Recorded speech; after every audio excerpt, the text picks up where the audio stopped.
बापरे! इतकी गर्दी होती तरीही विठुरायाने दर्शन घडवलंच.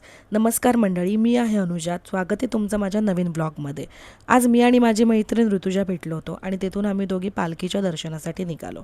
जवळ पोहोचताच विठ्ठल रुक्मिणीची एक सुंदर अशी मूर्ती दिसली आणि तेथूनच भक्तिमय वातावरणाची सुरुवात झाली.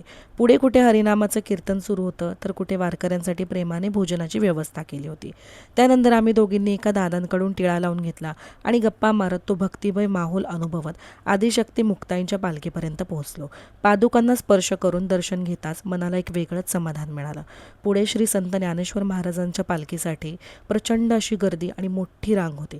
त्यामुळे रांगेत न थांबता गर्दीतूनच आम्ही दर्शन घेतलं आणि खरंच तो क्षण शब्दात सांगता येणार नाही. आळंदी आणि देहूतून हजारो वारकरी अनेक दिवस पायी चालत पंढरपूरच्या विठ्ठलाच्या दर्शनासाठी निघतात.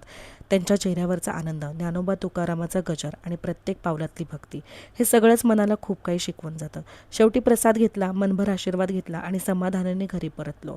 कारण काही प्रवास फक्त एका ठिकाणी पोहोचण्यासाठी नसतात, ते मनाला शांत करण्यासाठी असतात.